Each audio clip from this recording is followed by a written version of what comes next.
Alistair Cade was born in the frozen belly of a forgotten industrial city. The year was 1937. The place was a two-room tenement that stank of damp coal and boiled cabbage. His father was a crane operator at the shipyard. His mother took in mending until her fingers bled. They had 3 children. Alistair was the youngest. The winter of 1944 took his older sister influenza. She was 9. There was no money for a doctor. They wrapped her in a sheet and his father carried her out into the snow.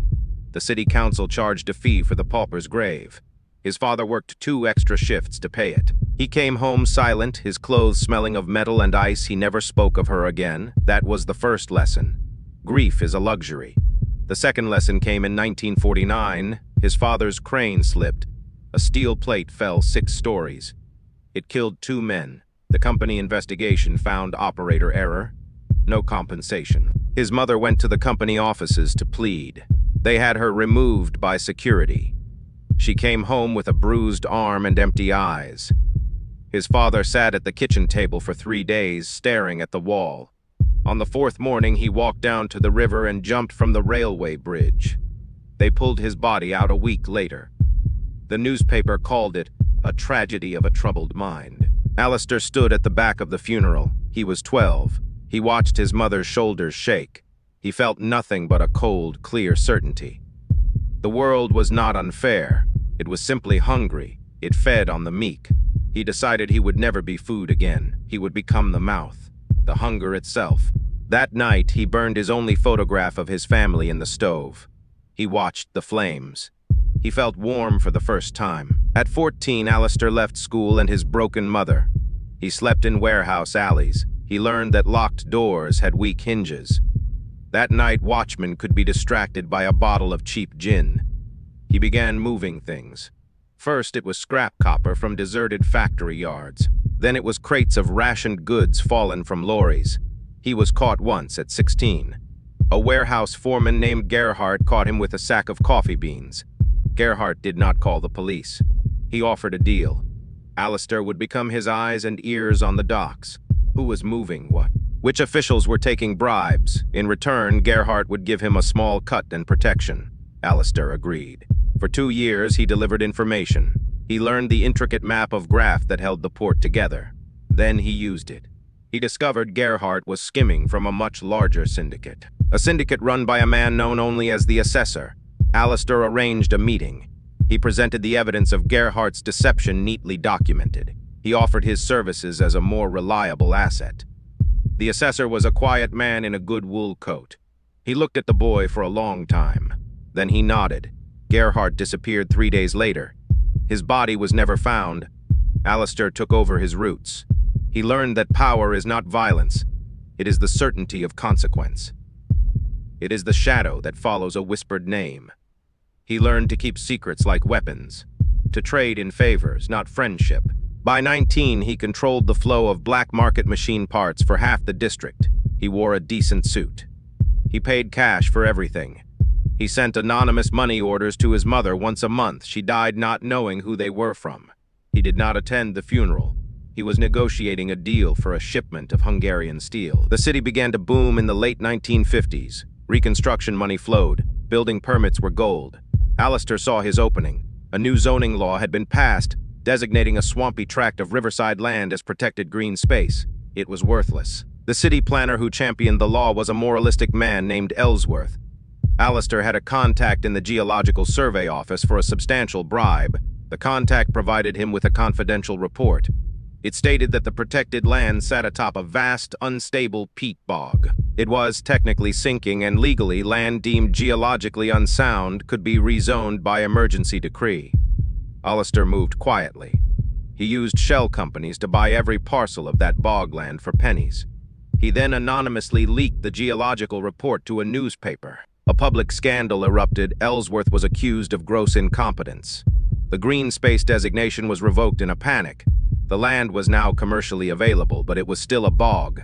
No one wanted it, except Alistair. He went to the city with a proposal.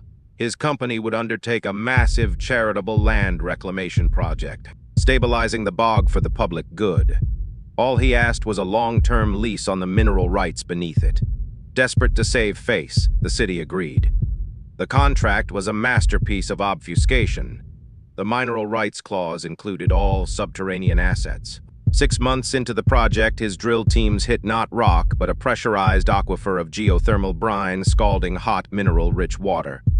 He had accidentally discovered a massive resource for direct geothermal heating.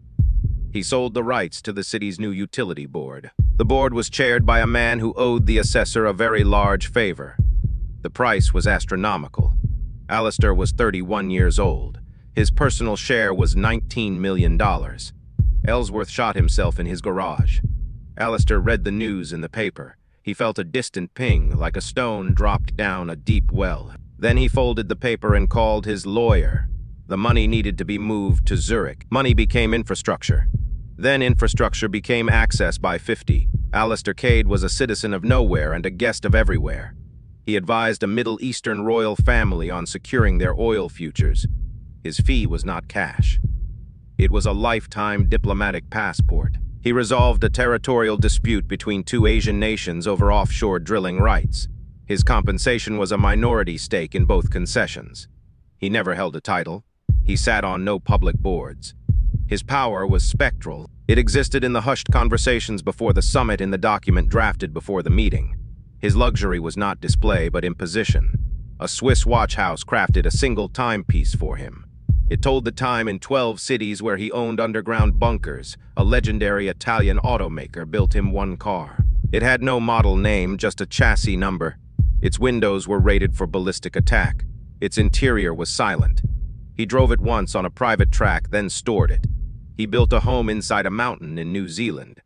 The entrance was a hydraulic concrete slab that opened onto a private runway. The interior had no windows. The light was artificial, tuned to a circadian rhythm he designed. He hosted no parties there. He went there to think. To be unreachable. The ultimate symbol of his power was a simple black telephone of old rotary design that sat on a desk in a vault in Liechtenstein. It was a direct encrypted line to the private office of the Secretary General of the United Nations. It had never been used. Its existence was the point. Access is not about use. It is about the perpetual possibility. His empire was a series of silent, interconnected gates. He was the only one who had all the keys. Women were a system of aesthetics and maintenance. He preferred them between 25 and 30. Blonde, usually, always tall. They were escorts, models, junior diplomats, aspiring actresses. The transaction was explicit from the start. He provided a setting of extreme luxury, a suite at the Hotel de Crillon, a week on a yacht that smelled of teak and lemongrass, a penthouse view of Tokyo at night.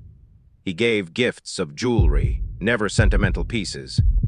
Modern, geometric designs from exclusive jewelers. They were investments, not tokens. He expected companionship, not conversation, perfect presentation, silence unless asked. The understanding was absolute. There would be no emotional claims, no future promises. He would end it cleanly with a final gift of a stock portfolio or a deed to a small apartment. A severance package. He had no children. He considered lineage a vulnerability, a point of leverage for others. He maintained 3 such companions at any given time in different regions. They never met. A discreet agency managed the logistics. His assistant would call them appointments. He approached these relationships with the same cold efficiency as a corporate merger. Due diligence, clear terms, orderly conclusion. The power was in the absolute lack of ambiguity. He was not a lover. He was a benefactor. A force of nature they had chosen to stand beside temporarily. They were drawn to the gravity of his wealth, the starkness of his control. He provided a theater of excess where they played a starring role. When they aged out of his preference, they were replaced. He felt no nostalgia, only a mild appreciation for a system that functioned as designed. It was a physical habit, like exercising, a demonstration of dominance over the most chaotic of human realms. At 87, Alistair Cade lives in his mountain. The artificial sun rises and sets on his command. His body is failing in precise mechanical ways. His mind is not. He reviews the architecture of his empire daily. It is a perfect self-sustaining machine. It no longer requires his input. It troubles him. He sees the legacy of other men, their foundations, their museums, They're named universities, monuments to ego that are slowly dismantled by time and new interpretations. He finds it vulgar. He will not build a monument. He will create a vacuum. His final decision is this. He has divided his $78 billion empire into 12 complex, interlocking trusts. Their mandates are not philanthropic. They are actively competitive. One trust controls a network of semiconductor patents. Another holds vast African lithium deposits. A third owns a chain of strategic ports. The legal documents are masterworks of contradictory incentives. The Trust for Mineral Development is required to aggressively exploit resources. The Trust for Ecological Stability is mandated to sue any entity causing environmental degradation. They will be pitted against each other. They will litigate in perpetuity. The funds are designed to replenish their legal war chests automatically. He has appointed rival law firms to oversee them. He has seeded the directives with obscure triggers and clauses that will activate over decades. There will be no single heir, no clear successor. Just a hydra of endless resource, draining conflict. A permanent engine of corporate warfare bearing his name. On the day his AI-monitored vital signs cease, a series of quantum-encrypted packets will be released to 12 different law firms across the globe. The machine will start. It cannot be stopped. He sits in his chair, in the silent, windowless room. The artificial light is set to a perpetual, soft twilight. He presses a button. A screen confirms the protocols are armed. The system is live. He pours a glass of water. He drinks it slowly. He feels nothing. No pride, no remorse. Just the cold satisfaction of a perfect, logical conclusion. He has not built a legacy. He has engineered an eternal, silent storm. And now, he will wait for his body to catch up to the stillness already in his soul.